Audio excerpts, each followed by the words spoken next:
What's up, everyone? Welcome back to For the Athlete. My name is Brooks Huber, and here's one player that every NFC East team needs to target during free agency. Starting off hot with the Super Bowl champions, I have them reuniting with Haason Reddick. He left the squad wanting more money last season and found out the grass isn't always greener on the other side.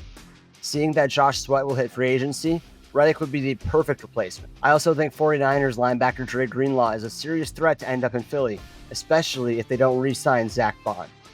Now let's talk about the Giants. The Giants are nowhere near competing in the playoffs, but there is one move they can make to give fans hope and joy on Sundays.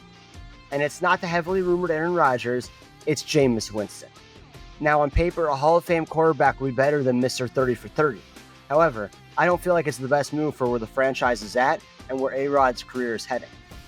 Adding Jameis Winston would provide a spark that the offense failed to ignite all of last season and still leaves the door open to draft a quarterback with the fourth pick and have him sit behind Jameis until he throws his inevitable 3-interception game. Speaking of interceptions, the Commanders desperately need to find ways to continue to get takeaways, which is why I believe they should sign cornerback Charvarius Ward. Signing Ward would further double down their investment in the cornerback room after adding Mikey Sainristil and Marshawn Lattimore this past year.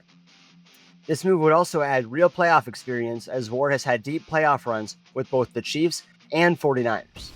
I would also not be surprised to see Dan Quinn continue his trend of stealing Cowboys players by going after DeMarcus Lawrence if he doesn't re-sign with the Cowboys.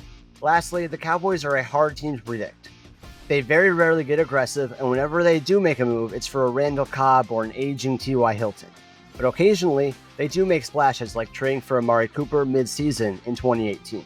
And I firmly believe they can make a swing for Amari Cooper again in free agency. It's no secret that the Cowboys need wide receiver help, and if they're going to make an investment in free agency, it would make more sense for them to do it with someone they have history with. With the potential amount of receivers on the move this offseason, I could see Amari getting lost in the shuffle and the Cowboys getting him at a slight bargain. Adding him to the offense would allow the Cowboys to not reach on a wide receiver in the draft and select Ashton Shenty and some pass rusher as a neighbor. I'm Brooks Huber, and these are my thoughts on who each NFC East team will target in free agency.